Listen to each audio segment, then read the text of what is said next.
welcome back. This is Of Stone and Clay. This is episode 150. I will be interviewing today my own self. 150. It's so exciting. It's funny. I'm such a big milestone guy that every 10 episodes I get hyped. I'm like, oh, 130, that feels cool. 140, that feels cool. And then, you know, certain ones just feel bigger, feel different. And so it's kind of cool because I hit 150,000 followers on Instagram the other day. And now we're doing episode 150, and it just feels like a full circle moment. And so, um, yeah, I'm just so grateful to be here, grateful to be doing this. People ask me all the time what my favorite part about podcasting is or how I got into it. And I'm always just like, man, I don't know how to talk about it without it sounding overly cliche, but I just feel so entrenched in my purpose and so filled. I feel so filled by what I'm doing. I feel emotionally satiated. I feel like I just sat down at a banquet and I just glutted myself and I'm just beaming. I'm brimming at the edges. Um, and it feels amazing. And it doesn't mean there aren't other areas of my life that are challenging and cause me stress and cause me discomfort and sadness. But I tell you, when you're inside of your purpose and inside of what feels like your calling, it's really hard to be that affected by negative emotion. And it's not like I'm impervious to it, right? And I'm also admittedly in what feels like a really lovely, peaceful valley. And I know there'll be chasms that I'll fall into. There'll be periods of tremendous pain that are clearly in my future. But I don't know, when you have a higher purpose and calling, it feels like everything you do has meaning.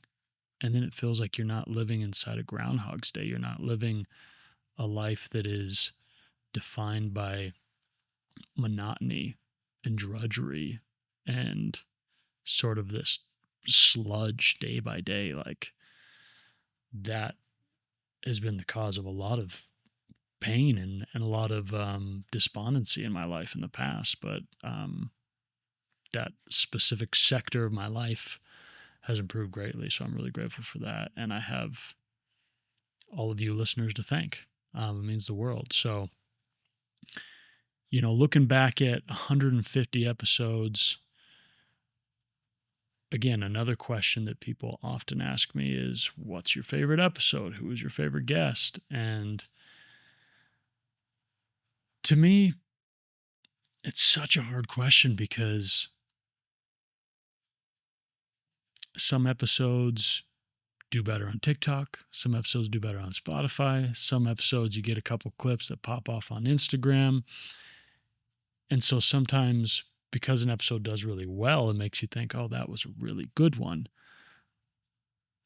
But it doesn't always correlate to how good the conversation was or how good the energy was with me and the guest. And sometimes those amazing episodes haven't performed as well, or they were a lot earlier when my audience was a lot smaller. And yeah, to me, the ideal perfect guest is someone that is from the tip off very open, very vulnerable, very loving. They're sharing the energy that we have. They're not just receiving the energy, they're sharing it, they're giving it, they're participating in questions and asking me things. It's much more of a conversation than an interview. I don't even like to tell my guests that it's going to be an interview.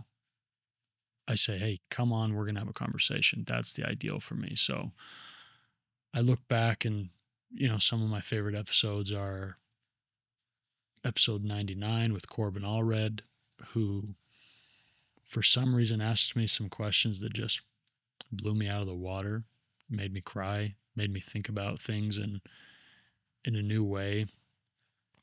And he was just, from the get, I could feel his love. And he was a stranger. It was the first time I'd met him. Um, he was shorter than I thought. He had more tattoos than I thought. The moment I met him was walking in the studio, and but there just emanated some love from him, and that was beautiful. I've interviewed some of my closest friends, and some of those haven't necessarily done very well, but they've meant a lot to me to have. And yeah, certain episodes just open me up in new ways. And sometimes I'll say this, there's been some episodes that I thought, yeah, that was good, not great. But then the guest will message me and say, like, man, thank you so much. That was such a meaningful conversation for me. It made me think about this and it opened up this for me.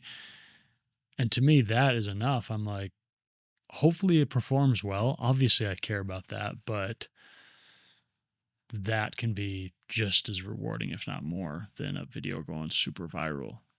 So, and I definitely am guilty of having recency bias with my episodes. I tend to they're just my little babies. So I'm fixated on the last episode and the next episode. And the ones that were really, really good and really special, I hope to have them back. And that's an indicator of an episode being really special, probably. Um, what's been up? What have I been up to since the last time we talked? Since the last time we did a solo? My softball team won the championship, which you're probably thinking, who cares? But I don't know why this felt so special to me. I think my dad always was a big softball guy. He played in leagues year round when we lived in Arizona, and he was really good, really fast. Was the leadoff hitter, was always just, you know, double, single, triple, in the park home run. And I loved it. I was a bat boy for a lot of years. Would just love going to the games and hanging out in the dugout, and I just loved it. And it's funny, I played baseball for a few years, but was just way more into basketball. But I just loved the culture and the environment of softball. And I really haven't played that much as an adult. I've played in maybe 4 leagues, season of 10 to 15, maybe 20 games. And so it hasn't been a huge part of my life, but anytime I've played, I've loved it. And I've just never played on great teams. I've played on good teams, but it was special to win one. And I've won lots of little league championships in basketball and 3-on-3 tournaments and spike ball tournaments and pickleball tournaments. Actually, pickleball, I've only won 3rd place twice. But so my first pickleball championship will be a big deal to me. But this was just, there was so much brotherhood and camaraderie. And I'll tell you what really meant a lot to me, besides me hitting the walk-off single and winning the game for us 24-23. What really meant a lot to me was we're all celebrating and jumping up and down and screaming. And it felt like a legitimate championship. It felt like we had worked for years to get to this spot. And one of the guys on the team, his son was there, and his son was jumping up with his dad. His son's probably 11 years old, and he's jumping up and down. And just that moment, seeing him and his son celebrate together, and I could tell how much it meant for him to have his son there and to win that championship. And you could feel the pride in his heart. You could feel how much that meant to him and how elated the son was to be a part of the thing. And just viewing that was worth the whole season for me. It was beautiful. Anyways, shout out to Doug. Yeah, it was a lot of fun. And your boy just got back from Hawaii. I went there with my sister and brother-in-law and their 3 kids, and it was wonderful. Um, I'm actually going to dovetail this into the first question of the Q&A. So somebody asked, let me pull it up real quick. Really, really salient question. This person said, how did Hawaii feel for you this time around? Sometimes those trips have a way of opening things or reconnecting us to something deeper. I thought, wow, what a piercing, acute question. I went to Hawaii. It was only my second time going there. I went there when I was 21, wet behind the ears, and went with my family for like 2 weeks. It was awesome. We were on Maui, and we just had the time of our lives. And we put our phones away. We didn't bring our cell phones to the trip. My parents brought theirs. They brought cameras. Didn't have a cell phone. Okay. Granted, it was a different time. Cell phones weren't as fun. The cameras sucked, but we did not have our cell phones for 2 weeks, and we're just on the beach, eating food, going for walks, catching sunsets, looking for seashells. And it was a perfect trip. And I think the last trip I've had with my parents, my 2 sisters, before they got married. So really a sacred trip. And so going back there with my sister and her kids, and my brother-in-law, I don't know what it was about it, but it was really special. And it wasn't the craziest trip, because a lot of it was, we're at the beach for a few hours, but then I have a nephew that's like 1.5. So we're at the beach for a few hours, then we got to go back to the hotel so he can take a nap. And then we come back to the beach and another kid's crying because he's hungry. And so it was a very different trip. We couldn't go on crazy hikes. We couldn't just go off and do what we wanted. We couldn't stay out late. But just being an uncle, just being there with the kids, hopefully creating some core memories, was everything I could have asked for, and was really, really cathartic. And I worked a little bit, I did some social media. I worked on some posts. I had an episode come out the day that I flew out. And so I definitely had some things I needed to take care of, but I tried to just get those done early and then spend the time with my family. And man, it was great. It was a great reset. It was a great way to, just give myself a soft reset. Sometimes you need those. Sometimes your life is so busy and you're doing so many different things.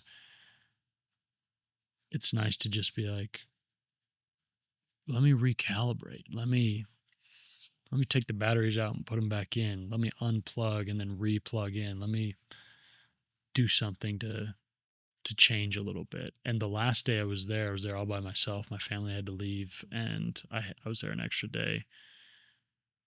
And I just went to the beach by myself and read a book and thought. I just sat there. I'd read 5 or 10 pages, get in the ocean, get back in my beach chair, think, relax, rest my eyes, get back in the ocean, get back in the chair, read, take some notes, think of something I needed to do, write a note on my phone. I just sat with myself, and I wasn't overly like thinking about my life and existentially what I needed to improve or add, or I was just there with myself and enjoyed some stillness.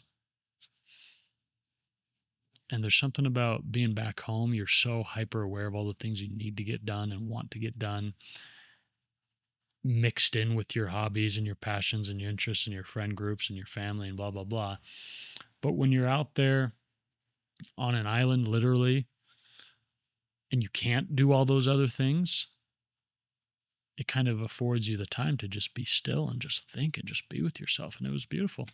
It was beautiful. No grand epiphanies, but it was beautiful. Wow, I spent a lot of time on that question. Okay, we're going to dive into the Q&A, the normal section of the Q&A. Admittedly, there was a lot of these questions, and so I'm not going to get through them all. And some of them were so good, but there was literally a woman that sent in part 1, part 2, part 3 to part 10. And so I can't get into it in that much depth, but I am going to start adding, I'm going to have a call-in option where people can call in and leave voicemails, and we can get a little bit deeper into some topics. But so some of these we won't get to. Some of them are great questions, but they're very repetitive, or they've been answered so many times before, or just they've been answered before in this Q&A in slightly different wording. So I apologize if we didn't get to it, but feel free to, anytime I do a Q&A, to just come back and ask again. And you can even be like, hey, you didn't get to me last time. And I read all my DMs. I respond to most of them when I can. Sometimes it's just a heart. Sometimes it's just an emoji. The only DMs I don't respond to, besides ones that obviously feel spammy, are ones where people will just say hi, or they'll just say, how are you? And I'm like, I don't really have the time to be a pen pal with very many people. You know, there are friends and there are people online that we check in and we comment on each other's stories and stuff, but just the how are you, or sometimes I'll post like a reel where I'm obviously emotional and somebody will just DM me and they'll say, are you sad? And I'm like, I don't know what to say to that. No, or yes, but I don't have the bandwidth to super get into it. But 98% of DMs I respond to when I can. So I appreciate you guys for asking. Gosh, this is going to be a long episode. I'm feeling long-winded. I don't know what it is. Maybe it's the Carl's Jr. I had for lunch. Okay. We're starting with a banger. One last caveat. A question that undoubtedly gets asked every Q&A 5 to 10 times is, are you single? Are you dating? Are you in a relationship? Every variant of this question you could imagine. Do you date women from this country? Do you date women of this ethnicity? Blah, blah, blah, blah, blah. It's all beautiful. It's all appreciated. I will say, you can probably assume I'm single until you hear otherwise. It doesn't mean I'm fully single. I might be starting to talk to somebody. I might be in the beginning of a relationship. I'm probably not going to announce anything unless a relationship is really serious and we're like in love. I might mention parts of it, but yeah, I wouldn't worry too much about that. When I find the right girl, you guys are going to know. But I don't want to bring up every girl that I'm excited about or talking to or texting or matched with on an app or whatever. It's not fair to them. It's not fair to you to be always wondering. Just know your boy's out there and he's trying and he's gonna make it work. Okay. What's the best advice to give to a friend that has recently gone through a breakup? I would say, don't worry too much about giving them specific advice. Just worry about being there for them. They're in pain. They're going through something that is flipping their world upside down, and they're trying to not drown. They're trying to make sense of what happened.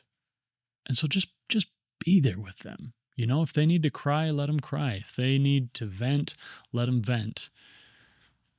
Depending on what they're going through,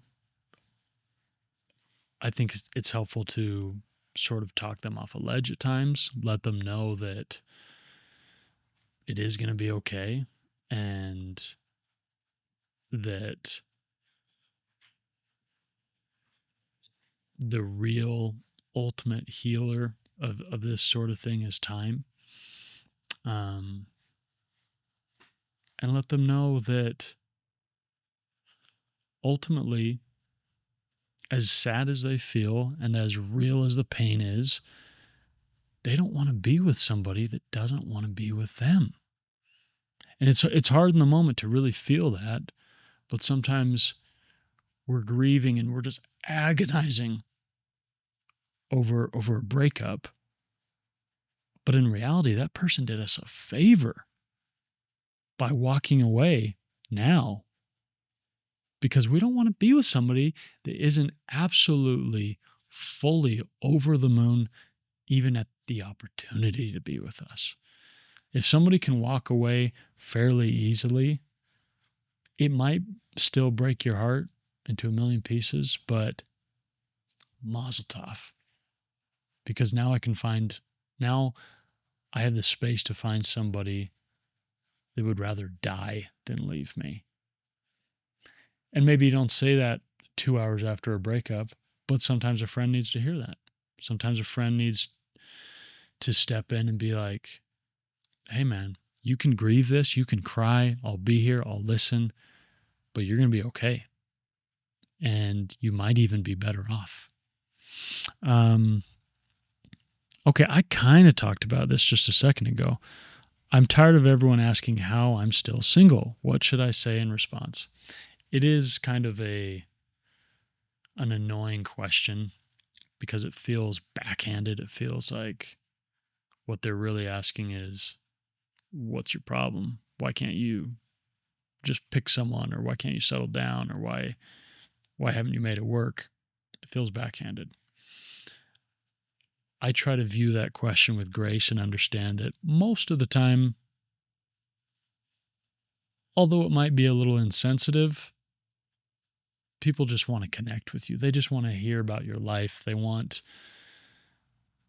to know what you're up to. And so to me, it's really, a lot of it's based on my mood, but I get asked this all the time. Why are you still single? And I'll just tell people without any caustic tone in my voice, I will say, it's a really complicated question. There's a lot of reasons I'm still single. Off the top of the head, main reason I'm still single is because my last person I dated broke up with me. Not much I could do there. But really, if you really want to know why I'm single, it's not one thing. It's 1,000 things. And so if you want to go out to dinner and really unpack it and talk about it, and you're somebody that I'd actually like to go to dinner with and unpack it with, great. I would love to do that. And that's the thing.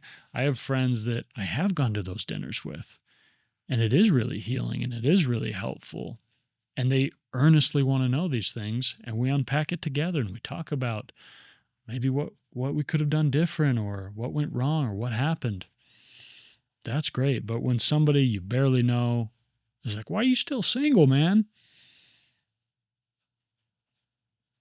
I know, like I said, most of the time it's coming from a good place. They're trying to compliment you by saying, you're a catch, you should be caught. But it feels like, okay, but I'm not caught. So what's your point? What are you getting at? It can feel, it's easy to get really defensive, but I would just say again, no, it's probably coming from a good place, albeit a little insensitive. This is a funny question. What is your favorite word in the English language and why? I'm a person that loves the English language so much, and language in general, that I do not have a singular favorite word. But it definitely comes in waves. I love the word quagmire. I love the word evanescence. I love the word iridescent.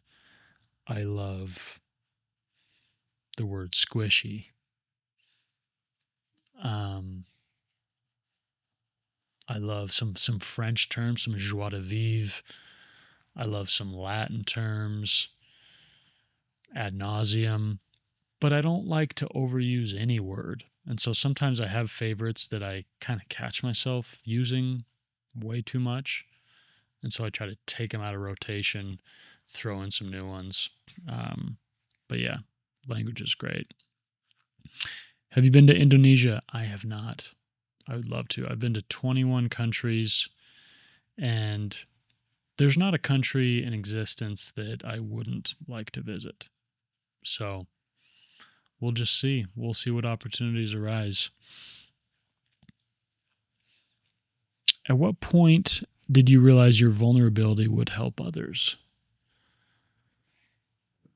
Man, I don't know, because I think when you're really young, you don't understand the full weight of certain things, but you understand a little bit, you know? I remember, this is a funny example, but I remember when I was 8 years old, I got baptized in my church, right? My dad baptized me. My uncle was there. My aunt was there, a bunch of cousins, just a big family event, you know? And for whatever reason, I was fairly consumed with emotion. I don't even really know why. I just, at 8 years old, I could feel the weight of the moment, and I think more than anything, I could feel the support of my family, and I could tell they were a little bit emotional. And obviously, there was a spiritual component for me personally, but I could tell that my emotion was affecting their emotions, you know?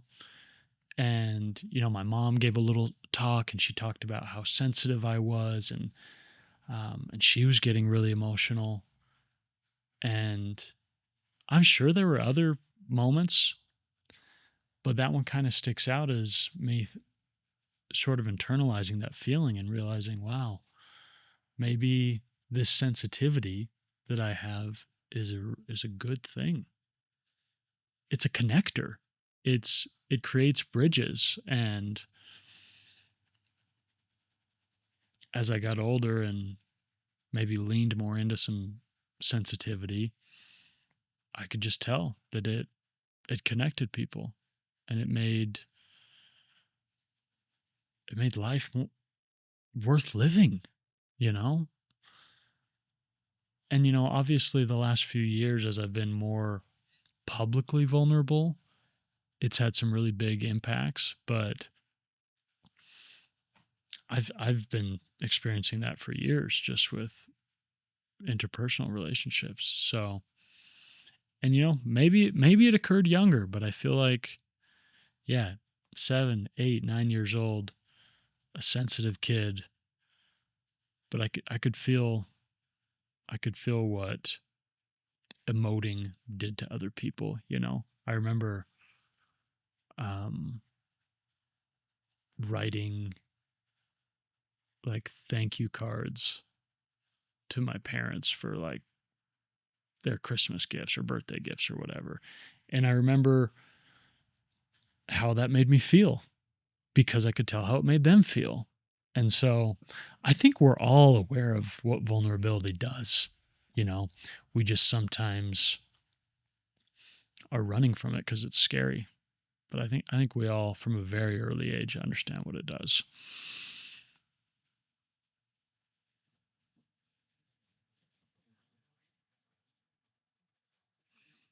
Okay.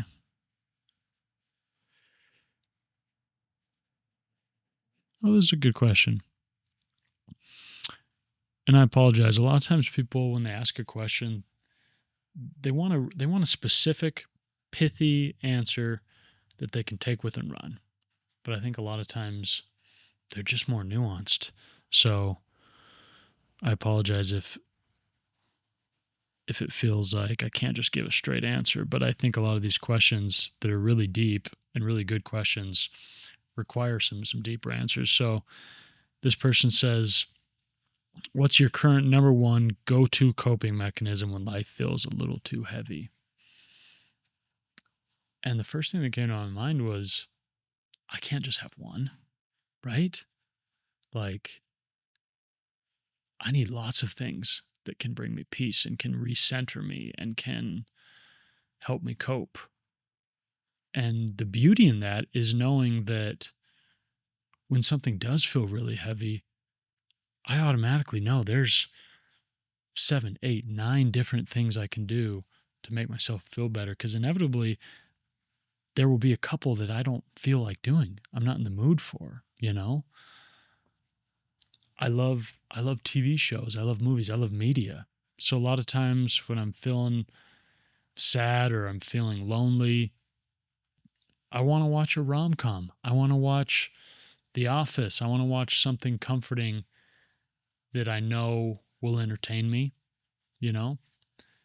But sometimes I need something more. I need to get out of my bed. I need to get out of my head. And so I'll go for a walk, or I'll go to dinner with a friend, or I'll do something somewhat meditative, you know? I will get on my knees and pray to God. You know, there's so many ways of coping, and a lot of it for me is my hobbies, my interests, the people I love.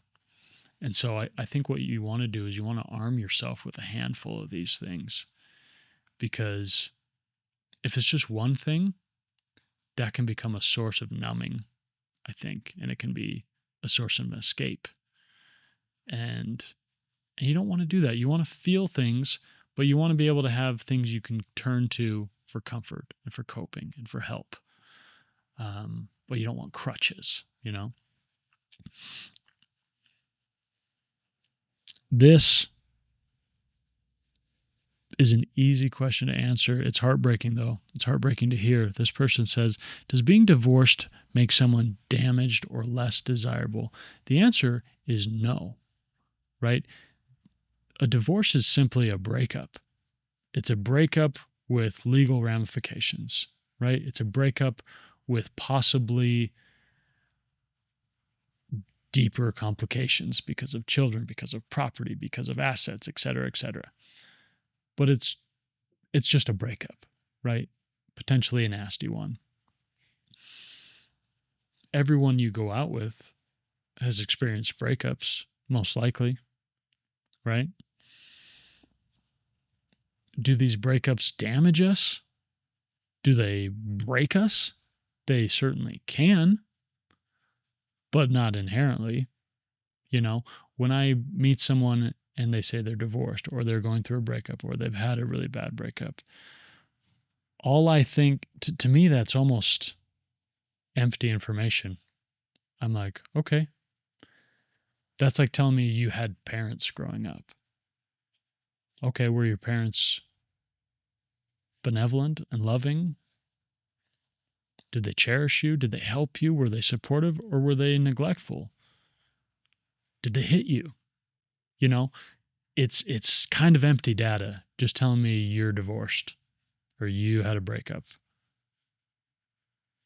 I'm like, okay, what else? You know, we're all damaged. That's unavoidable. We're damaged from our past, we're damaged from our own thoughts, we're damaged by our own mental slavery. We're damaged by a lot of things. And hopefully an evolved person, a progressive person is trying to they're trying to ameliorate the situation. They're trying to mitigate the damage, fix the damage, work on the damage. But we all have it. So to label yourself as just damaged because of one event, one occurrence, one piece of trauma, one piece of your past, it's not fair. It's not fair to yourself. And so I reject that narrative. I reject that one single thing has left you damaged, you know? And less desirable? that is, desire when it comes to romantic partners is completely subjective. So if somebody doesn't desire you, that's on them. Moving on. Who's next? People can find you less desirable for 1,000 reasons. So I wouldn't harp on the why. That person's just not for you. So see ya. Gosh, that's a good question, though. I really like that.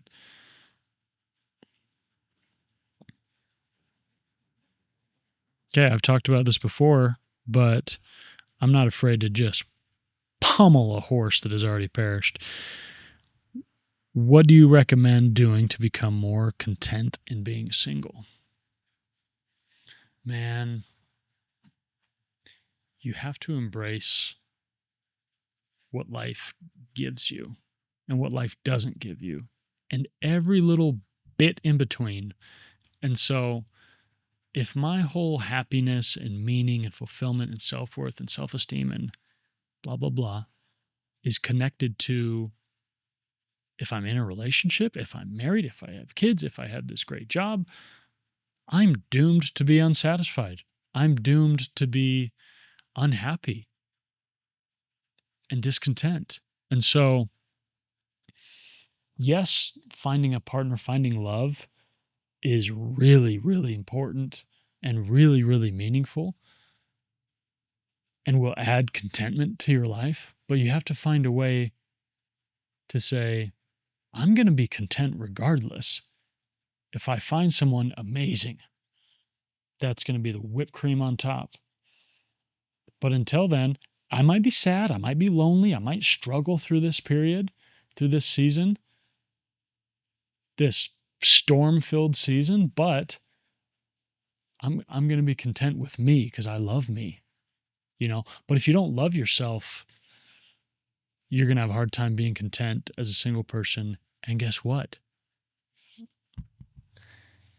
You're not going to be content in a relationship either if you don't love yourself. So that's the answer. How do I become more content with being single? You love yourself. And you love yourself. How can I say this? To learn to love yourself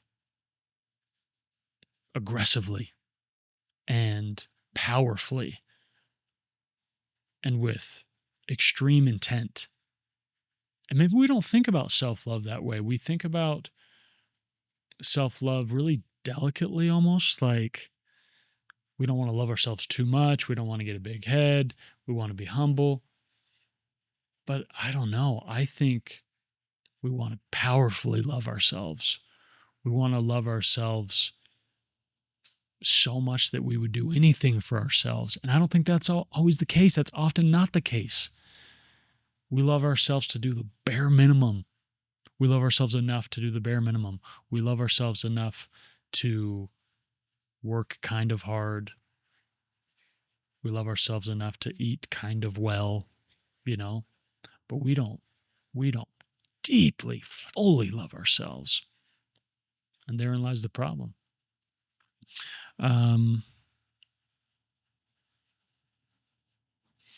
This is a good question. This comes from an old friend I used to work with, and who maybe I made out with a lot of years ago. But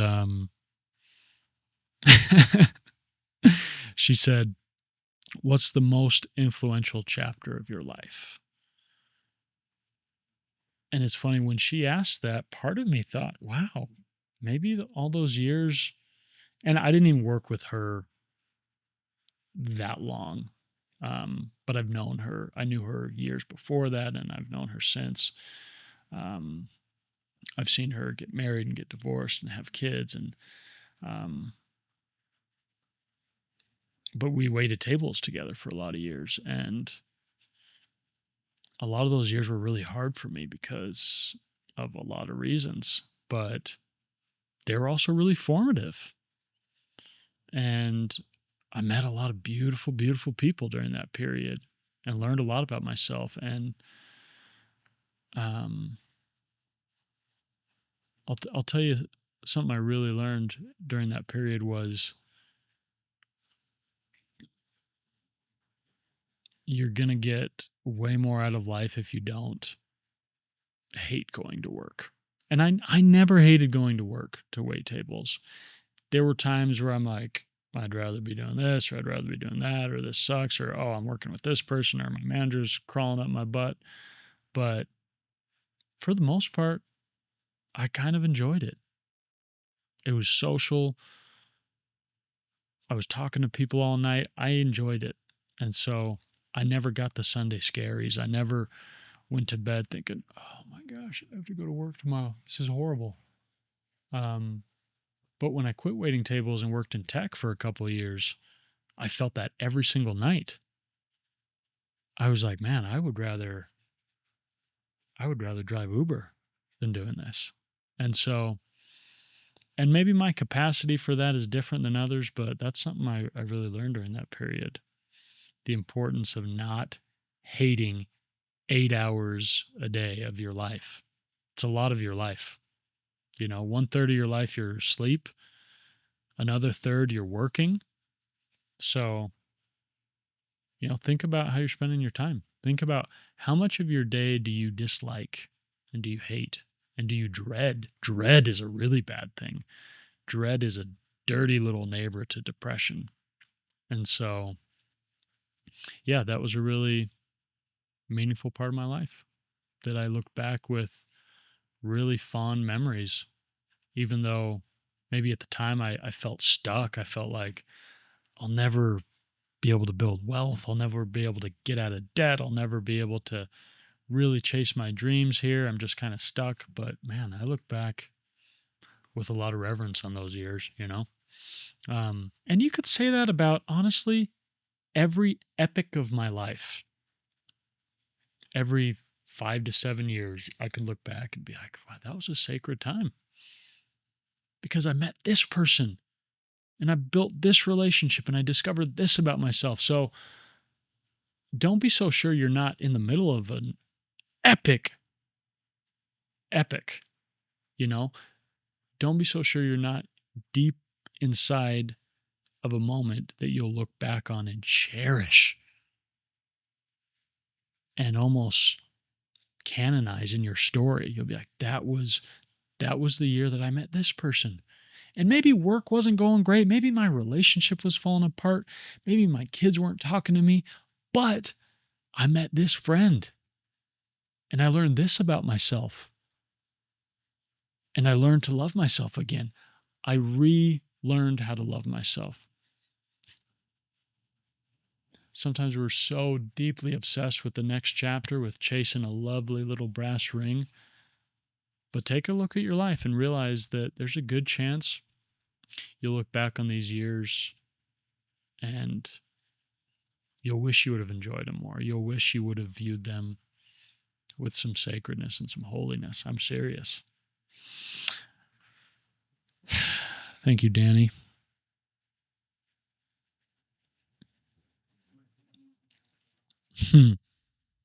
This is a unique spin on a question I've heard a lot of times, the specificity of it.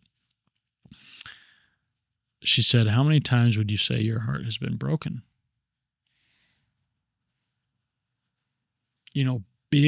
Big breaks, maybe 3, maybe 4. But man, there's been a lot of little fractures, a lot of things that have left my heart broken. And they haven't all been women, Some of them have been friendships that have gone by the wayside. And sometimes they don't even hurt that bad in the moment, but then some time passes and you're like, man, I miss my guy. Like, we used to be tight. And there's no beef, but it's not the same. And I miss that. And that breaks my heart a little bit. And, I had a first date. This was maybe a year ago. I was still, convalescing with my broken heart. It was still tender, but I was going on dates. I was meeting people. And I had this first date and it just to this day was an all-time date, even better than some first dates I had with girls that I ended up falling in love with. This was an all-time first date. It was connection, it was energy, it was excitement. And then, she didn't ghost me, but she basically said after, when I tried to see her again, she was like, "No, I'm not interested." And I was like, "How?" Like we kissed. We had this magical night. We went and we got pizza, and then we went hot tubbing, and then we talked, and it was just a perfect night, right? The stars aligned. And she didn't want it. She wanted something else. And that broke my heart. Made me really sad for, I don't know, probably not that long.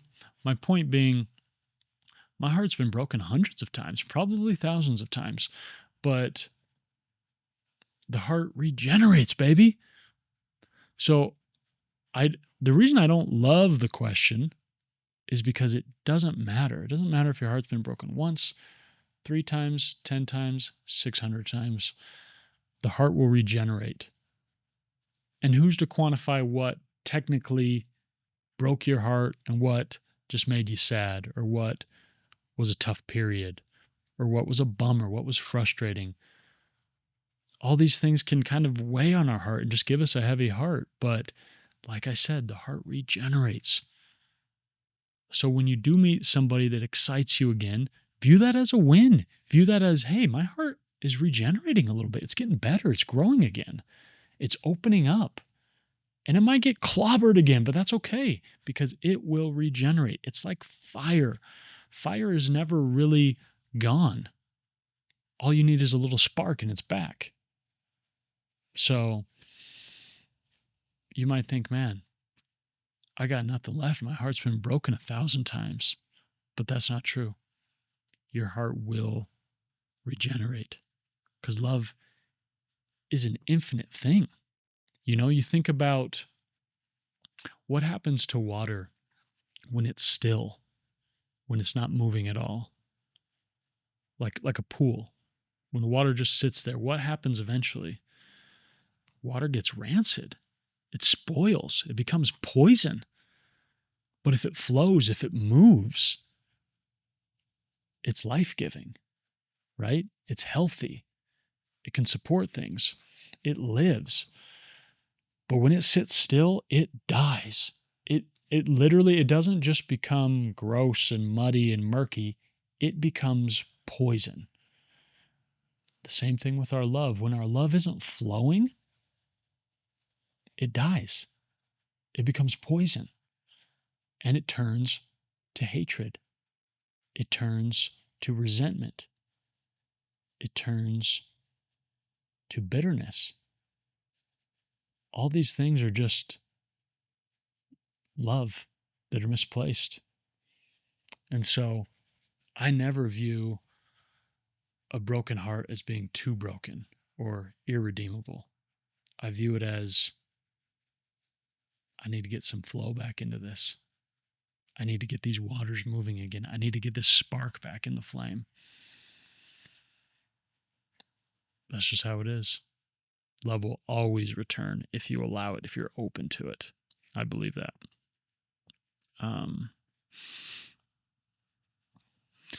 Kaylee.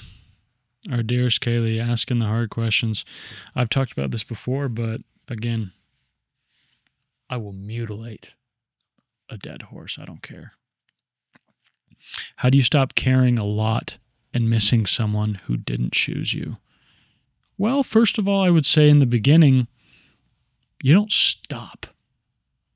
You don't just stop caring about somebody. You don't just stop missing somebody. You cared about them deeply for a reason. So that's not going to just magically go away. The hard part is when you miss somebody so much and it's unrequited, it hurts. It's devastating. It's agonizing pain because you can't wrap your head around why they don't feel the same way. And a lot of times there's mystery to it. The last time you saw them, the way they looked in your eyes, you're like, I know they care about me. I know they miss me too, but it doesn't matter anymore. You're trying to move on now. And so there's no correct how to. Like, how do I stop thinking about them? How do I stop caring about them? How do I stop missing them? You lean on time. You lean on time. You know, here's another broken record for you. Last person I dated seriously, last person I, for lack of a more accurate word, loved. That was really hard to stop thinking about her. It was really, really challenging because everything in life was connected to her. Every thought could I could tie back to her, you know? Um, and so it was really hard. I had to actively, when I thought about her, I had to change the subject in my head. I had to reroute. And in the beginning, it was really hard. And as time went on, she would still pop up a lot, but I got better at saying, I can't go down this mental rabbit hole because it's just going to make me sad. It's going to affect my day negatively. So I'll think about her for 1 minute and I will try to move on. But those first few weeks, first few months, I couldn't do it, man. I would just live in rabbit holes. I would live in sadness. And I wasn't sulking. I wasn't trying to be dramatic. I wasn't trying to be melodramatic. I just was stuck in those holes because she meant so much to me. So I think you got to give yourself some grace and realize when you lose somebody you love, it totally fractures you. And there's bits and pieces of you that are flying all over the place, and it's hard to make sense of it. But give yourself a break. Understand it's really normal. And it's really a good question to ask is, why am I feeling this way? The answer is because you, my friend, have a great big heart, a great big pulsing heart. And you shouldn't bemoan that. You should be happy. You should celebrate that. So if you're really, really sad and really, really broken over somebody, you should almost take some solace in it. How do you think people interpret feeling safe in a relationship? Man, everyone views this different, but I think there are a handful of common things that make everyone feel safe, you know? I think when I think about safety, I think about I want to be able to talk to my partner about anything. Okay. And it doesn't mean I should tell them every single thought that comes into my brain, every single thing that I do, but I want to be able to if I'm feeling pushed to, you know? So if I have a really bad, nasty thought, I want to feel the safety to be like, okay, if I share this with them, are they going to throw it back in my face? Are they going to make me feel bad? Are they going to judge me? Or are they going to, maybe they're even surprised or shocked by this information, but can they hold that space? Can they hold my hand through it? Can they just be there? If immediately the answer is no, I'm thinking that person's not very safe, you know? I want to be able to tell my partner absolutely anything. And it might be a hard conversation, but I want to know that that person can have hard conversations, you know? There's also a physical component. I think, especially for women, they want to feel like a man can protect them, like a man can take care of them, obviously. But as a man, I don't need necessarily any physical safety, but there's something about physical touch by a woman that makes me feel safe. And it's not that I was actually ever in danger, right? But it just makes me feel at home, makes me feel comforted, makes me feel, how do I feel when I'm around my mom? my arms around her, we're laughing. There's an ease, there's obvious love, there's unconditional love. I feel the the utmost safety a man could feel when I'm with my mother, right? I want to feel that same thing with a romantic partner, you know? And it's not like if my mom wasn't there, I would feel danger. I would feel like my life was in peril. But when I'm with her, I feel safe. I feel at home.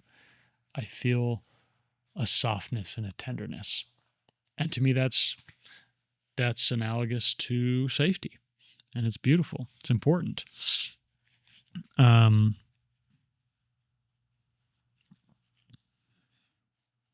Okay, this is a little bit of a longer question, but worth reading. And this girl's name is Grace, and it's just such one of my favorite names of all time. What advice or encouragement would you tell a woman who is feeling lost and having a hard time finding her purpose and having low self-esteem and just feeling not excited of what life has ahead? This is hard because it could be 100 different things that maybe you need to focus on or change or readjust, right? But I would just ask yourself why, what is it about your life that is so unsatisfying and so devoid of meaning, you know? And then I would seek meaning and I would seek it aggressively, and seek it in every domain of your life, not just at work, not just with your family, not just with your roommate, not just with your hobbies. Seek it everywhere. And maybe you'll find in that seeking that there are certain areas of your life that have little to no meaning. Eliminate them or mitigate them significantly, right? And maybe try new things that are a little bit scary that might add some meaning, you know? It sounds so obvious, but it's hard to find a lot of meaning in life if you're living solely for yourself. And that's part of the reason why being single, especially for an extended period of time, can be really isolating and lonely and hard because it feels like, who cares? I'm just doing all this for me, and yeah, sometimes I help my friends or I help my dad or whatever, but ultimately it's just about me and my stupid life. And that can be really lonely. So when you make your life about others, what can I give to others? What can I provide for other people around me? All of a sudden life has meaning again, and your meaning doesn't revolve around what the world is giving you. It revolves around what you're giving the world and what you're giving other people. And so if you have low self-esteem, you have to start adding things in your life that feel like esteemable actions. Go make somebody feel better. Go tell somebody you love them. Go help a friend. Hard to feel bad about yourself after that, and that might not fully satisfy the deep sadness you're feeling or the deep unrest you have for whatever reason, but it'll help a little bit. And also, I would add, it's okay to be in a period of life where things are just really hard and challenging and sad and depressing. That's okay. You're not going to be there forever. Just view it as a desert you're wandering through and know that there are oases. There are ways out. And it's okay to wander for a while. It's actually kind of beautiful sometimes. So when I'm starting to feel like that, because listen, I'll feel that. I'll feel purposeless. I'll feel incredibly, incredibly alone. But I don't overreact. I just know that's a feeling, and I just have to ask myself, what is this connected to? Why am I feeling this way? And then if there's things I need to change, I usually know what they are. But sometimes I'm too afraid to ask those questions, Okay, what else we got? How do you keep moving forward and having hope? Any connection I have that doesn't work out makes it harder to keep trying. I would say pain and rejection, these things can compound over the years. And it can start to feel like the world is conspiring against you, like the world just has nothing for you, that your destiny is really mediocre, is really not connected to anything that marvelous. But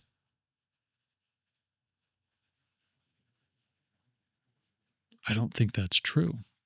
I think we're all destined for greatness. And we have to be prepared for some really ugly chapters in between, you know? And so back to the question, how do you move forward with hope when you're consistently having things not work out, connections not work out, love not work out? I say, what alternative do you have? Will giving up make you feel better? Will it bring you more peace? Will it protect your heart? Maybe temporarily, but all you're really doing is closing up your heart. And so it's hard to not let disappointments weigh on you and crush you, but sometimes all we're doing is fixating on the disappointments, and we fully discount our little wins and the beautiful things that happen along the way because we're way more affected by negative emotion, unfortunately. So, for instance, sometimes you have a relationship that ends and you view it as nothing but a failure because it ended, right? It failed. But I think sometimes we have to look at those as big wins because we were with somebody we cared about deeply. They liked us back. We vibed, we connected, we shared together. Ultimately, it didn't work out, but that was 99% a win. It's just I'm being way more affected by the 1%, which is when it ended. You know, if you're together for a year and then you break up, the year was probably great. And then when you break up, things get bad. So it's like, what percentage of that was bad? Really just the final 1%. It's just that's what's killing us. And so I try to shift my mindset around and realize not everything is as negative as I'm portraying it to be. And words are really powerful. So sometimes we define something as a failure, and so it weighs on us. It feels like a failure. It feels like a broken connection is our fault, and so it's a failure. But I don't view those all as failures. And so be careful with the language you use. It's really powerful.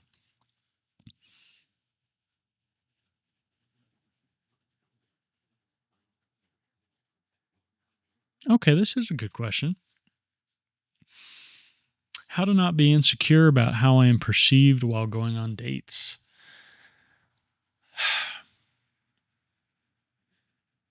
I'll say, listen, you have no way of crawling into somebody's head and knowing what they're thinking. The odds are they'll be thinking positive things about you that they won't say, and they'll be thinking slightly negative things about you that they won't say, neither of which they have much data to support. They're just going off initial judgments, initial thoughts, initial perceivings, right? Perceptions, probably a better word. But you do the same thing. You know, we can't help it. You go on a first date, you immediately know how attracted you are to them.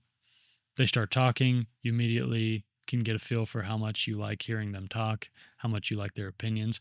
And obviously those things shift and change and improve. But those first few dates, you're just feeling it all out. So I don't like to put much pressure on it.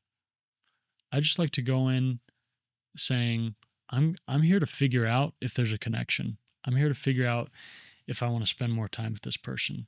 And this person might not be into me, but it's probably not for whatever reasons I'm insecure about, because they obviously are on the date for a reason. They're interested in some capacity, right? So why I didn't get a second date, why I got ghosted, why they broke up with me, it could be a million things. So don't harp too much on, like, you're already losing if you're going on a date worried about why they're going to break up with you or why they're not going to ask you out again. It could be so many things fully out of your control. So to me, I'm just on a mission to control what I can control. I'm trying to figure out how much I like them, how much I want to see them again. And if they don't feel the same way, that sucks. Might be a bummer for a bit, but there's nothing I can do about it. So, and I'm not saying that's easy, but just knowing that, kind of going in with that mindset, I think can be helpful.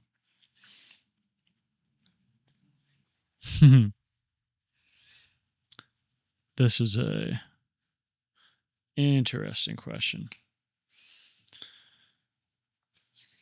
Do you think you have issues with limerence? I do, and have ever since I can remember. Limerence is a great word. Throw this into the bucket of one of my favorite words. Limerence is sort of an obsession with someone. It's an ease with which you can fall for someone or become overly invested overly quick, right? It's it's a $10 word for being a simp, maybe. It's, you know what? Let's look up the definition. I love this word. I've used it many times, but let's get really specific. Let's see if I was way off on the definition. No, we're about on par. It says the state of being obsessively infatuated with someone, usually accompanied by delusions of or a desire for an intense romantic relationship with that person. So yeah, you're crushing hard, you know. You are becoming infatuated with someone, maybe prematurely, maybe before you have enough information, right? So limerence, you just have to be careful and just know maybe you struggle with it a little bit. And,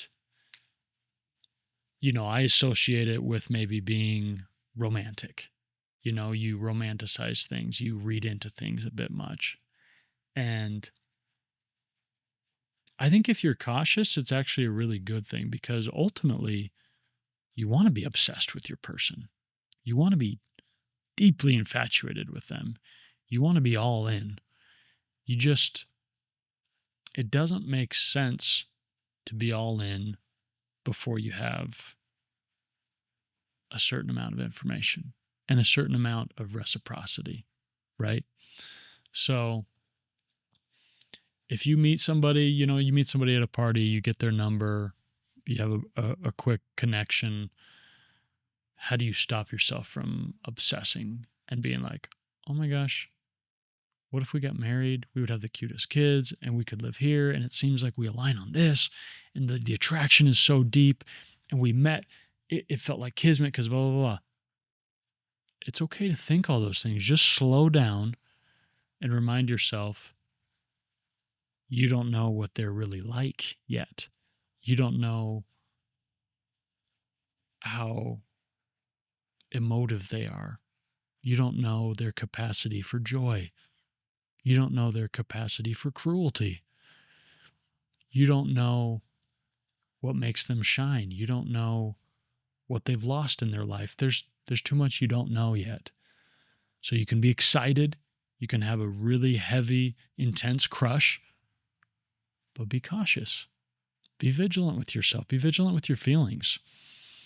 But it's okay to, have a little bit of limerence and a little bit of obsession, and then when something doesn't work out, it's pretty crushing. That just means you're a deep feeler, you know? You're part of this gang. Deep Feelers Anonymous. But you just have to be cautious. But I love if limerence is something that you struggle with. I think it's beautiful. You just have to be careful, And this sets us up great for the next question. Do rom-coms / romanticizing life set you up for failure, or help keep you from settling? This is a terrific question. I, being a person that loves most rom-coms, if they're not overly cheesy, I'm not usually going to enjoy a Hallmark film, but I love The Notebook. I love A Walk to Remember. I love About Time. I love these movies. I love the show Nobody Wants This, that second season just came out, and I binged immediately. I love these shows because they give me glimpses of the highest echelon of love. They give me glimpses of what a relationship can be like. And of course, they don't show the whole picture, right? They show the highlights. But I think it's important to be like, okay, these things are possible, And I do the same with love outside of media, right? I romanticize it a little bit because I know it's rare, I know it's precious, and so when I see it in abundance and I see it excelling and I see it fully alive, I'm like, ooh, it's out there. I can have it because it exists over here. And I might not know their whole story, but I can tell the way they look at each other. I can tell the way they treat each other. I can see the beautiful gestures they do for each other. And I can have it. If it exists, I can have it. It might look different. That's the thing that's important. You don't want to overly obsess with, I want a relationship like so-and-so, because you're not like so-and-so. You have different stories and different backgrounds, and you bring different things to the table. So your love is going to look different. It's going to arrive in a different package. It's going to have a different hue to it. But you can take parts and you can say, well, something they have that I really want is they're so complementary to each other. They're always showering each other with compliments. I want that in my relationship. Guess what? You can have it.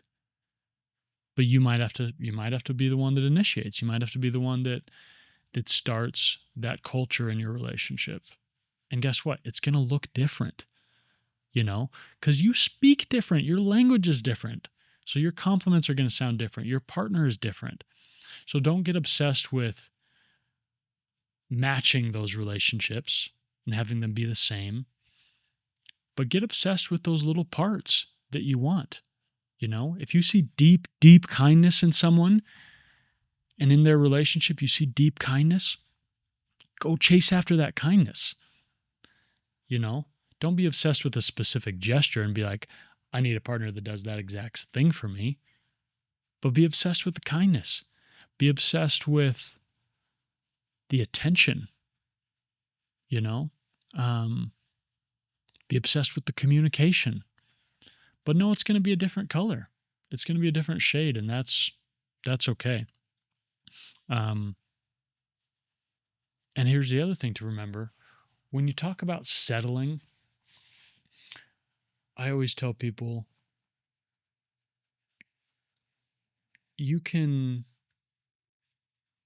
and should be as picky as you can get away with, but you have to look at yourself in the mirror and ask some hard questions. You have to be able to ask, am I the kind of person that deserves that kind of behavior? Because am I giving the same? Am I bringing that much to the table? If I want somebody that's deeply, deeply kind, and I myself am a little bit kind, but ultimately maybe a little bit more critical, a little bit more agitated, less easily driven towards kindness, maybe I'm going to have a hard time finding somebody so kind. And so to me, the answer isn't settle, find somebody less kind. The answer is be more kind yourself. Reorient your life around kindness. And then all of a sudden, you're going to merit somebody that brings that much kindness to the table. Hopefully that makes sense. I couldn't love this question more. What were the best and worst days of your life? Charles Dickens, my friends. The opening line, it was the best of times, it was the worst of times. To me, this encapsulates life, right? At any given time, my life can be described with 1,000 different adjectives and superlatives. It can be beautiful, it can be gut-wrenching, it can be happy, it can be depressive,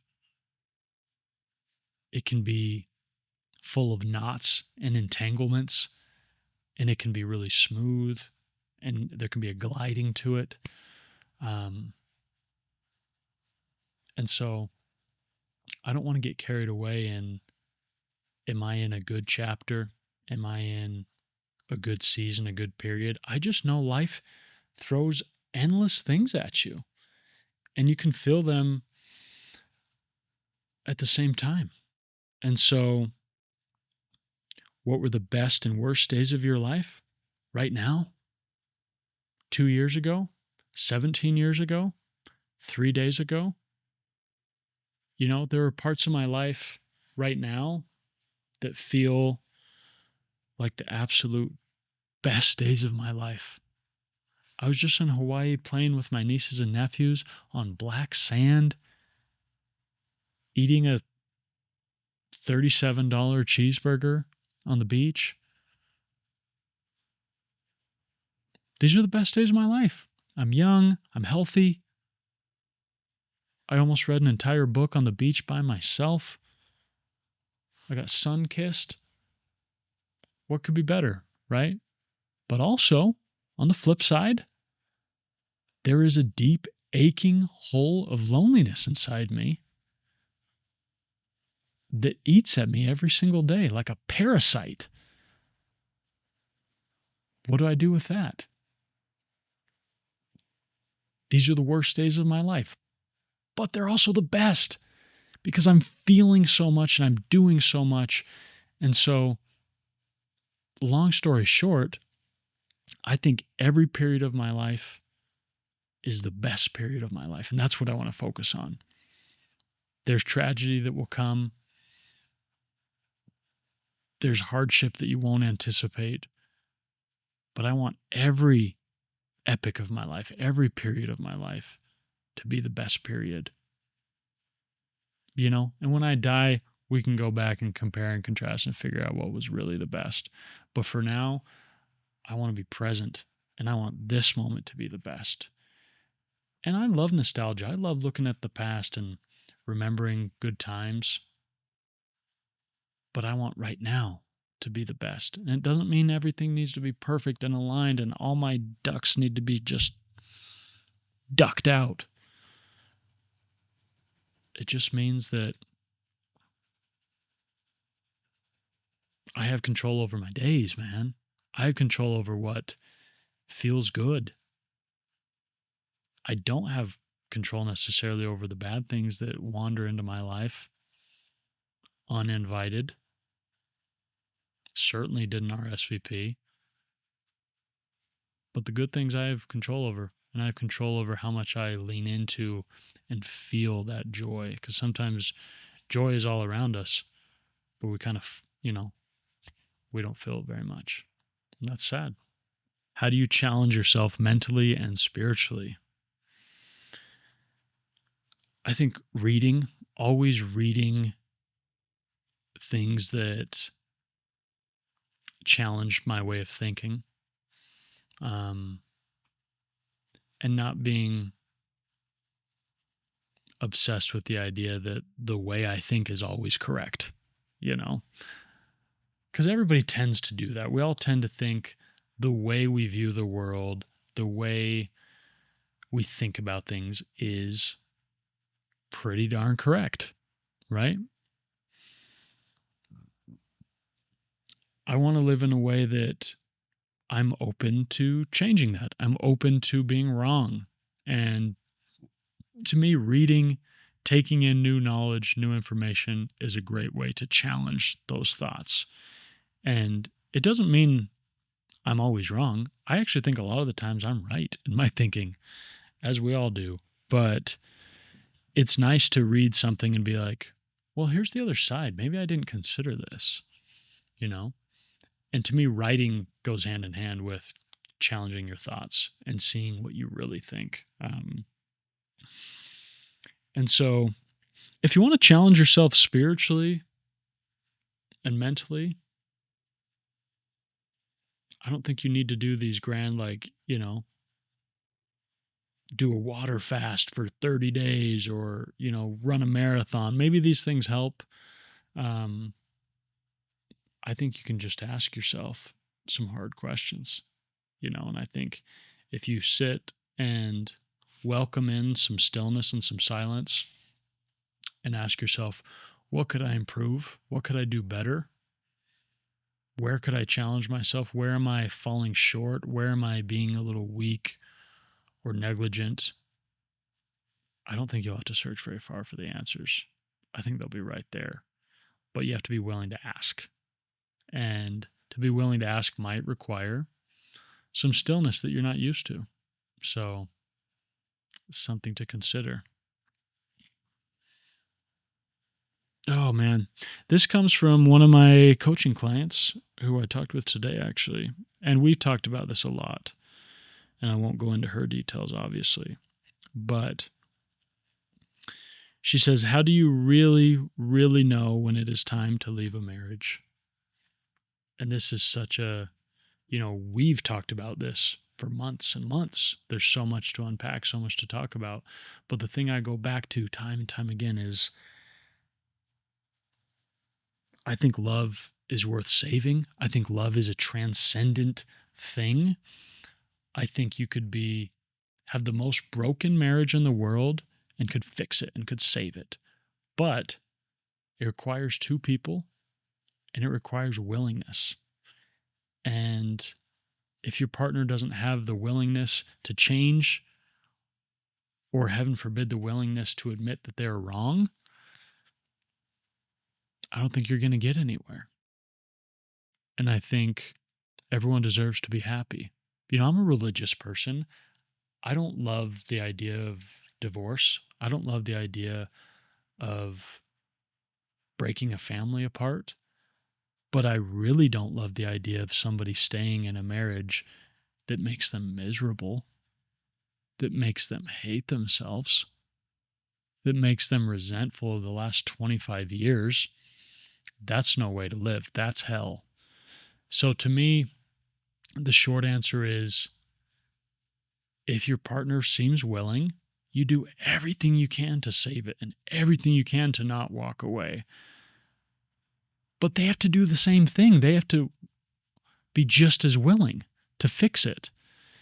And if they're not, you have to throw up your hands and say, well, I tried and I can find some peace in that, knowing that I did everything I could to try and save it. And, there's innumerable reasons why it didn't work out and why maybe the love is dead and maybe you shouldn't have got married in the first place. And, who knows why.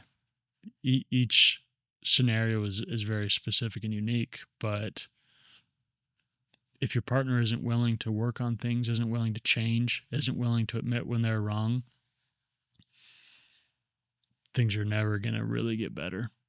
They'll get better a little bit. They'll improve a little bit here and there. The bar will be raised 2 inches, but the real problems, the root of the problems won't be fixed because that takes two people. It takes a union,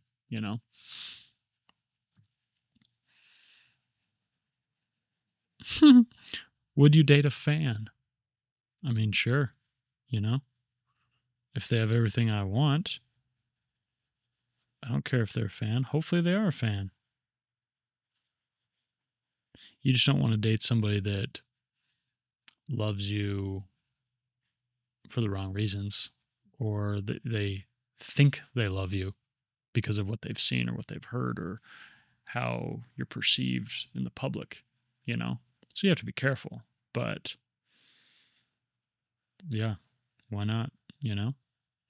Doesn't mean I'll date the person that asked this. I don't know if that's what they're asking, but um, if they were, they should have said, "Would you date this fan?" It's like, I don't know.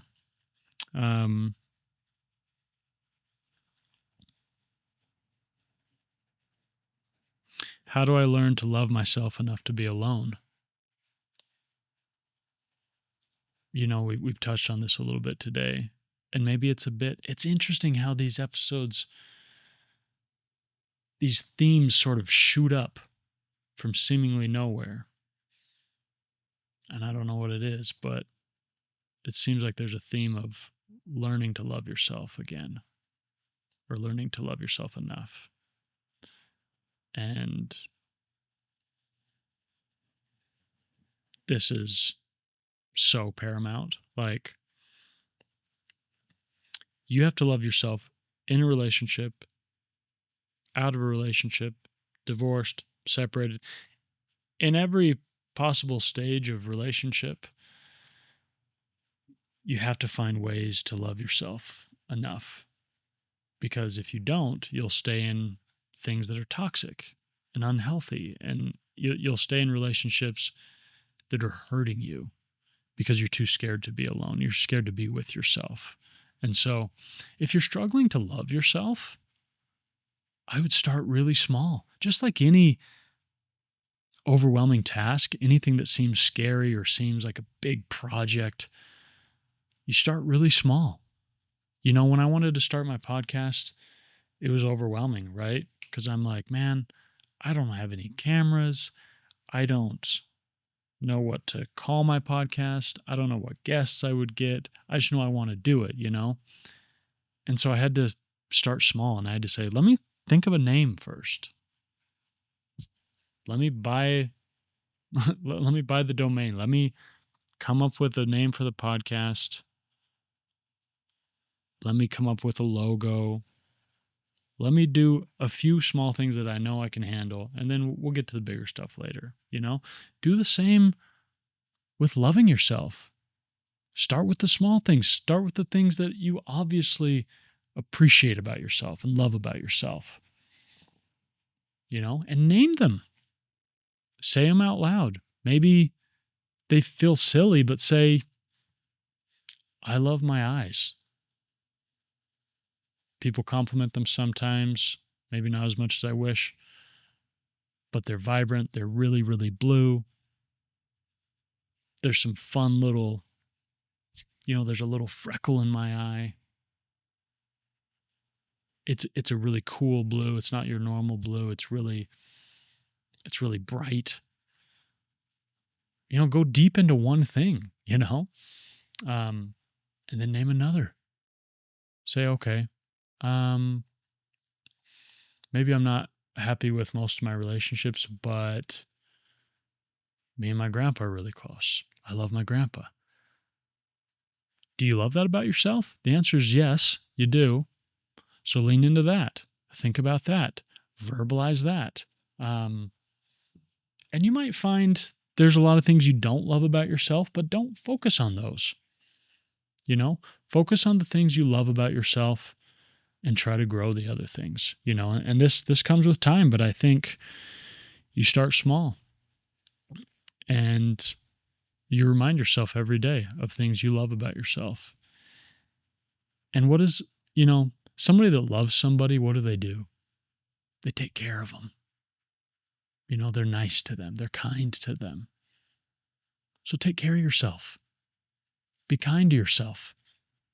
Those are the easiest starting points. You might say there's so many things about me that are despicable and are shameful and that weigh me down and that aren't worthy of love. But hey, Take care of yourself. Start taking better care of yourself. Take yourself out to dinner. Go exercise. Do things that somebody who loves somebody would do with them. Do with yourself. It's not going to change overnight, but start treating yourself like somebody you deeply, deeply care for. Because you're probably not doing that right now. When we hate ourselves, which if you think about, is so heartbreaking to say you hate yourself. I know we all struggle with self-hatred at times, but to truly look in the mirror and say, I hate myself is heartbreaking.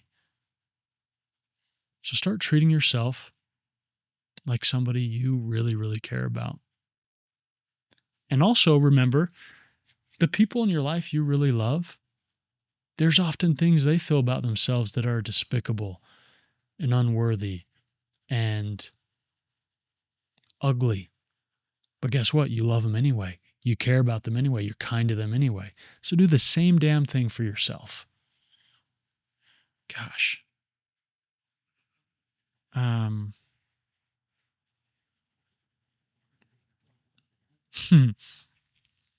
haven't talked about this. What trends need to die? Some fun, unique things you've seen at weddings. Having been and attended so many weddings, give us your hot take on what's overdone. I think a lot of wedding traditions are ridiculous, and the lack of novelty makes them all sort of melt together and feel like the same big party, you know? And so ultimately, I want my wedding day to be a dream for my wife, right? I want it to be the perfect day for her.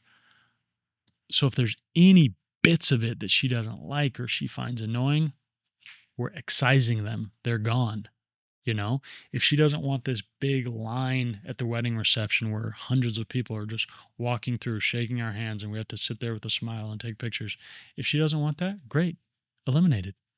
It's done. And we're not going to care about the pressure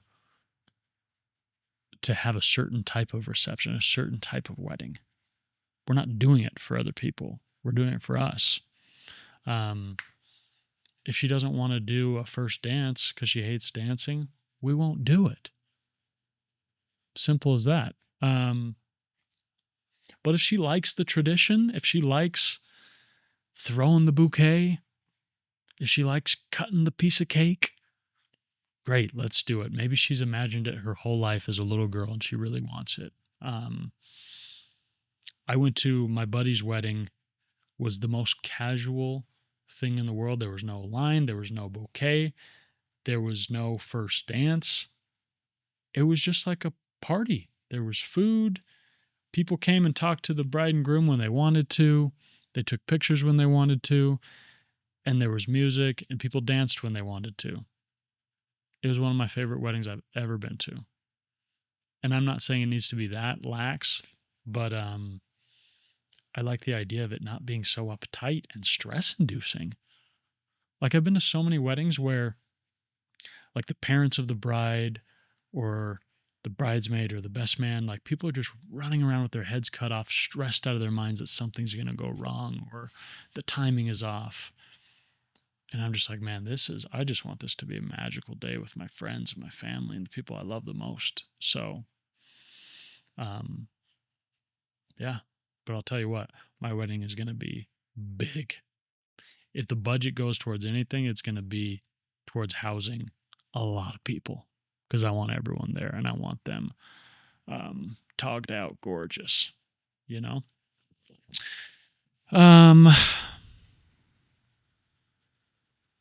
But yeah, taking the garter off of your bride, like putting your head under the dress, that's weird. Makes me a little bit uncomfortable. So that can probably go. What is your favorite way to meet people in real life? I don't know. I've met people in so many different capacities. It's just fun.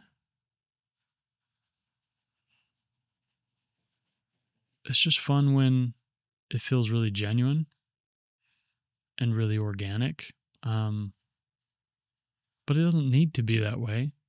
I've met people off dating apps, and guess what? You still have that initial meet cute, right? You still have that moment where you pick them up or you meet at the restaurant or whatever. And that's still exciting and it's fun and you're getting to know each other, and it's not as natural or organic as maybe, meeting at a party and you make a comment and you introduce yourself. It's a little different, but either way, there's something magical about getting to know somebody new. There's something exciting about that. There's something that elicits that level of limerence, right? And to me, it doesn't matter how you meet. You can meet at the zoo. You can meet at a prison. It doesn't matter. I just want to meet. I just want to meet people. You know, I met somebody the other day. I was in the airport in Hawaii, and this woman came up to me. I had my headphones on, and she came up to me and just wanted to say that, she had been going through a divorce and she really loved the podcast and had really connected with it, and it was really meaningful for her. And I loved that interaction. It meant a lot to me. And she was with her daughter. I talked to her daughter for a minute. Her daughter's moving to Hawaii. It was exciting to just connect with a new human. So, did it matter that I was waiting for an airplane or that I was in line? It didn't matter. And so, to me, don't overly concern yourself with the geography of where you met. Just be happy you met. Okay, we're going to do a few more and then we're going to wrap up. Like I said, your boy has been long-winded today.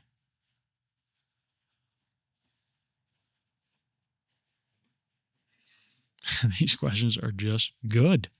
They just are. They come from the absolute dungeons of the heart. How do you deal with rejection in regard to potential relationships? Talked about this a little bit already. Rejection stings. It just does. But when you have high self-worth, you know that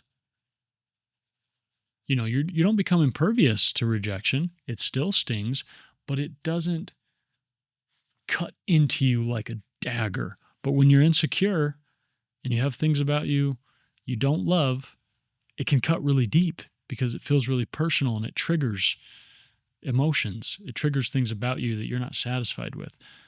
So to me, the answer is not, there's no way to fully avoid the pain of rejection.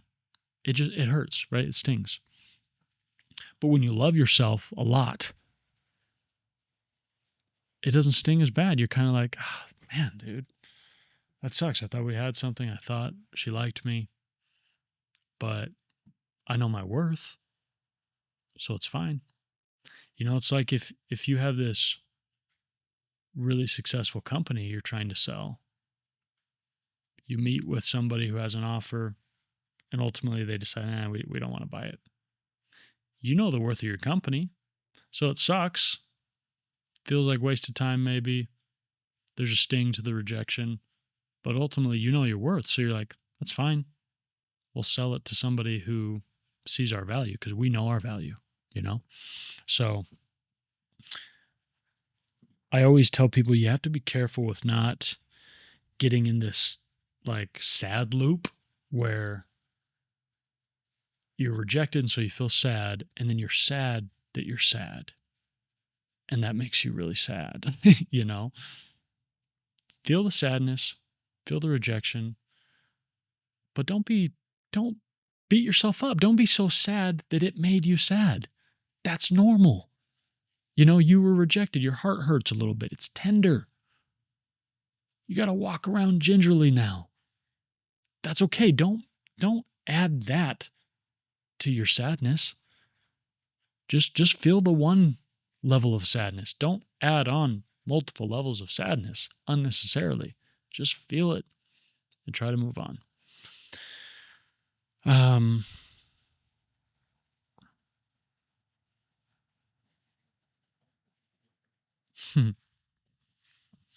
I will probably talk about hope in every episode that I ever do.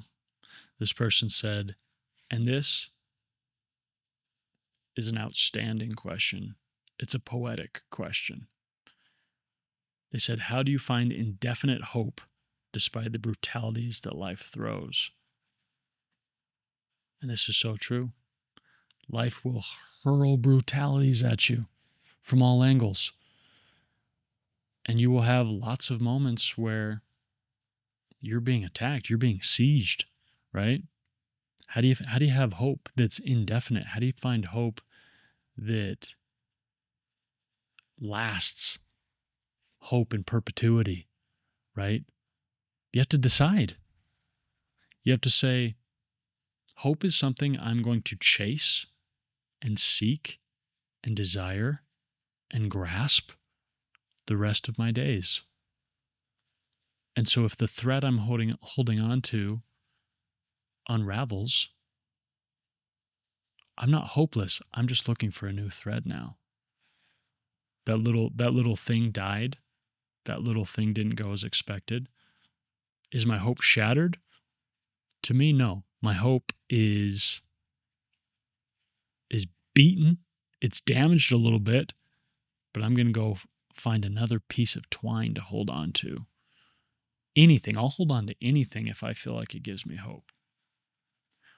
I'll have seen a beautiful sunset the day before, and I'll be experiencing rejection the next day, and I'll view that sunset as a piece of hope. Why? I don't know. To me, sunsets are a symbol of renewal. They're a symbol of beauty. They remind me how small I am. They remind me that life is worth living. To me, that's hope. I'm going to hold on to it. I'm going to use it. If it's silly, okay, I'm silly. I'm Mr. Silly Pants. I don't care. So find for you the hope that you can hold on to. Find things that elicit hope. Find things that you know you can grasp onto when you're having a really hard time, when those brutalities of life are thrown at you and are thrusted at you unbidden. You have to find them. And so I'm not saying it's easy. I'm saying it is a decision to decide hope is something that I'm not giving up on and I'm not letting go of. And if it slips through my fingers and I have a period of hopelessness, I'm back to the table. I'm back to searching for my next piece of hope, my next feeling of hope. And just saying, yeah, that's part of my life. I'm a hopeful person. I can be a realist. I can have moments of despondency and despair, but you're not ridding my life of hope because I've made that decision. This person says, I pray for my future husband daily. Is this something single men also do? Sure, some of us, I think it's a great reminder to put that energy out in the world. And for me, prayer is a big part of my life. And, how good my prayers are definitely fluctuates more than I'd like. But I want to communicate to my creator the deepest desires of my soul. And I want to pray for that person. And I love the thought too that somebody out there is praying for someone like me. So I better be on my A game. I better be minding my P's and Q's because they're praying for somebody great. They're praying for somebody kind and thoughtful and loving and diligent and ambitious. So if I'm not being those things, do I merit that person? Something to think about. So I won't speak for all men. And maybe you're not a prayerful, especially spiritual person, but even just putting that energy out there saying, these are the things I want. These are the things I'm seeking after. People talk a lot about manifesting. To me, that's sort of an agnostic approach to prayer, which is great if that's how you orient yourself. To me, I never really use the word manifest. I To me, it's prayer, and maybe you're manifesting it with yourself, but to me, that's prayer. So call it what you want, but yeah, put that energy out there. If you want to be married, if you want to find love, put that energy out there. Okay, a few more. I always say that, and then I do 10 more. Ooh, powerful question. If I want to find love, but I know I'm not the man I want to be, should I delay it?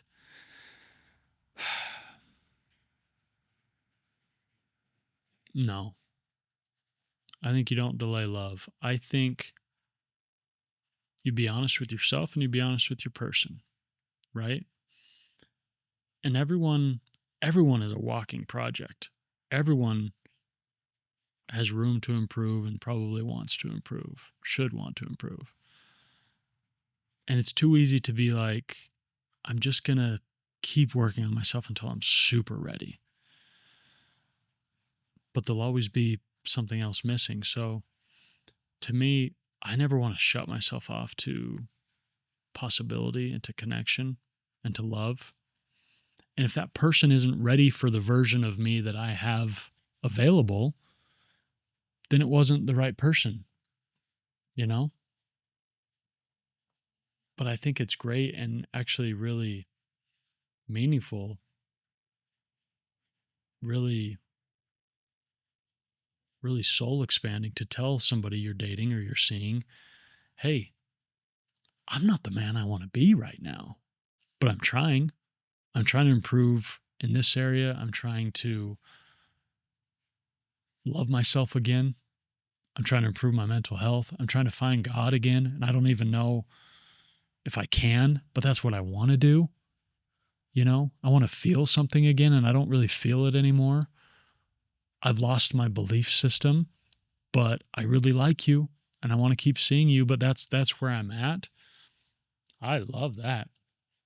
I love that, man. I'll tell you what. There's a girl that I went out with a bit ago. We just went out once and maybe we'll go out again, maybe we won't. Who knows? But she was feeling so worried about dating because she felt like her life was a mess and she felt like she would bleed on people. And I just told her, like, I'm fine. You give me what percentage of me you're able to give. And that doesn't mean I'll definitely fall in love with you and definitely want to be with you. But I understand the human condition. I understand that people are broken and people are at various parts of their journey. So I don't really care if your life is a mess right now. If everything else lines up for me, if I ultimately like you and like your personality, that's okay. So, maybe there's some big things in your life that you really need to change, that you feel like no one deserves to have to take on themselves.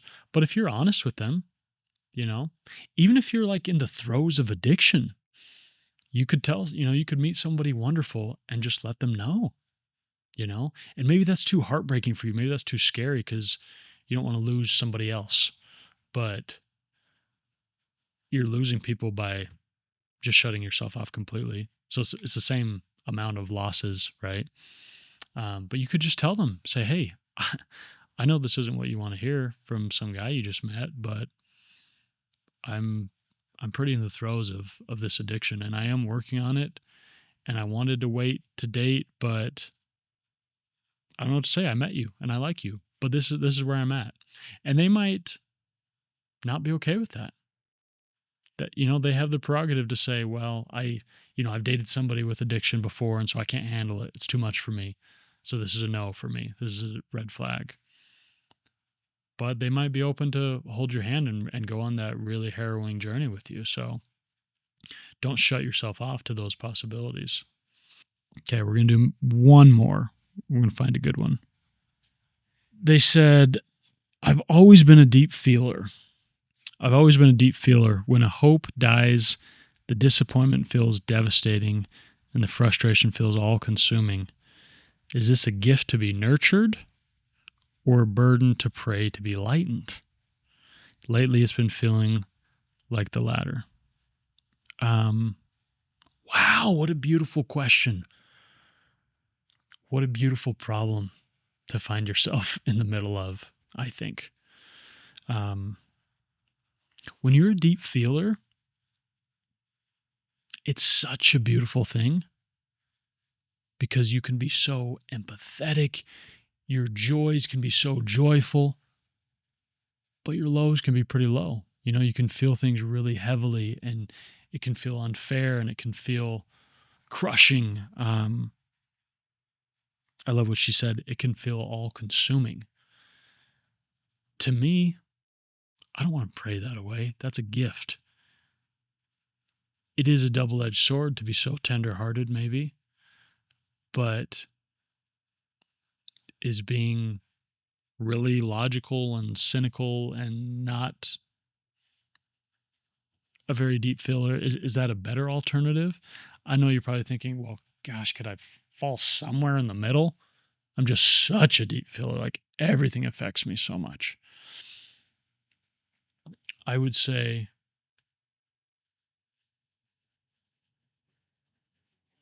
you know, it's okay to pray to feel certain things less, but you don't want to take away your feeling bone. You don't want to take away the thing that makes you you. You just want to mitigate some of the pain sometimes, you know? So I think it's okay to say, God, I know I'm a deep feeler. Can I feel this a little bit less? You know, can you be with me a little bit more on this one? Because this one really hurts, you know? And as someone who, you know, chases after God and finds that to be an important part of life, I have to include God in on my pain as much as my joy. And so I don't think you want to pray away your capacity to feel, though. You know, a lot of people that go on antidepressants, they really struggle because it sort of numbs the edges of life for them at times, and they feel things less. And it helps with the depression, it helps with the bad thoughts maybe, but um, it can make a lot of things more gray. But yeah, a lot of them find that to be not as painful, but almost not worth it. You know, if they can find another way to cope, a lot of them want to wean themselves off of the antidepressants because it makes them feel less.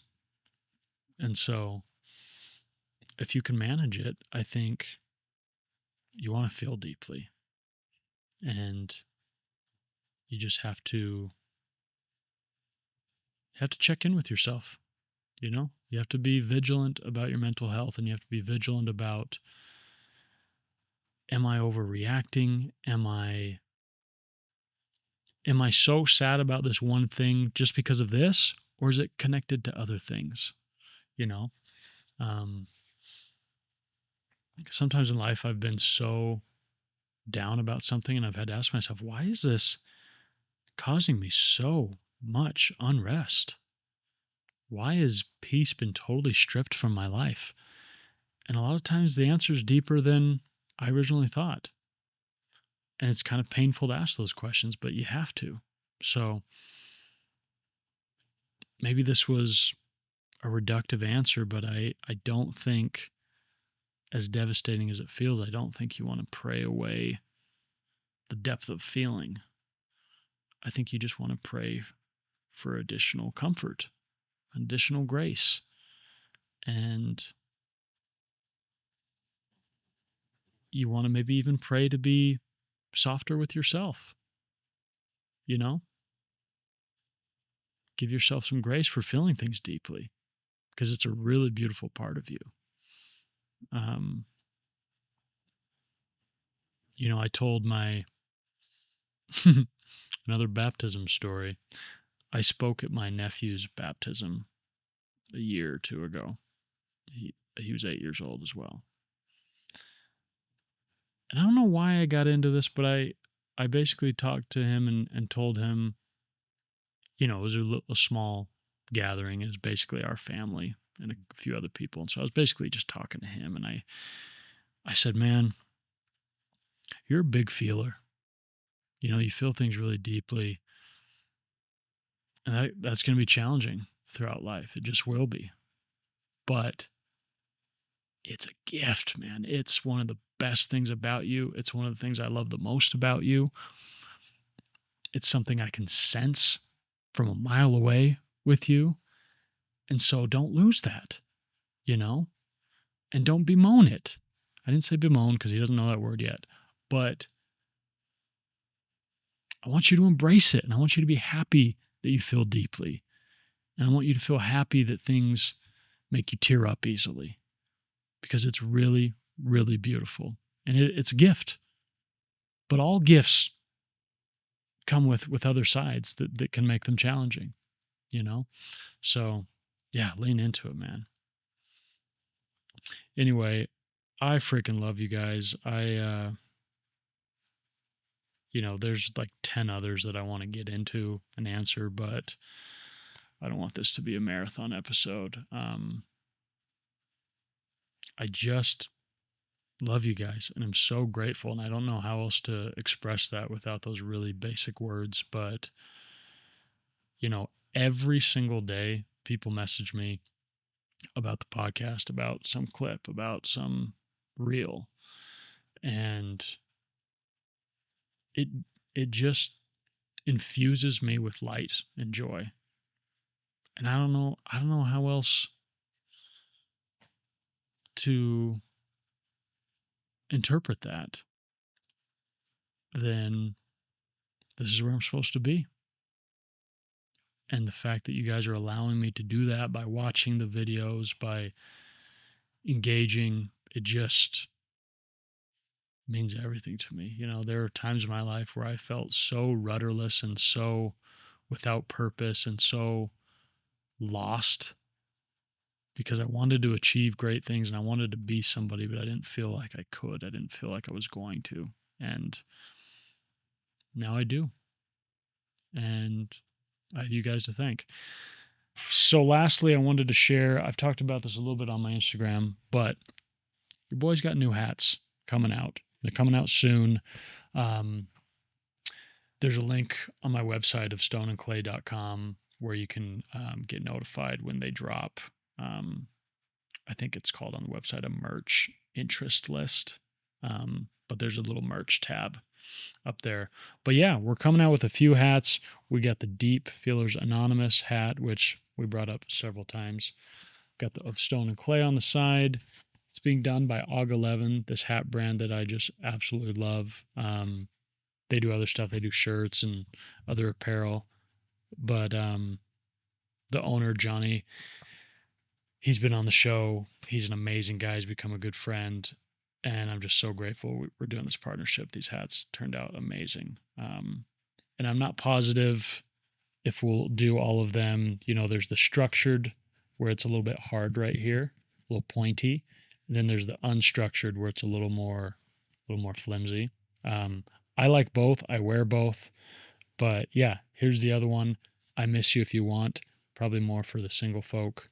It's kind of funny. I love the clean of Stone and Clay on the side. What we had was sacred. I love this color. Got the Og11 here and the Og11 here. And for everyone who's wondering, Og11 is an important date in the owner's life. It was the date of his little sister's birthday, and she helped him get sober and change his life. And beautiful story. But anyways, it's not my story. Everyone always asks me about that. And here's the other Deep Fillers Anonymous with this color, with this sort of faded, washed black or gray or whatever. It's just probably my favorite of all of them. So I would love if you guys would buy these when they come out. They'll probably be out the first of the year. Not positive yet on dates, but I will keep you updated. And get yourself some Church's merch. Okay. Love you guys. We'll talk soon.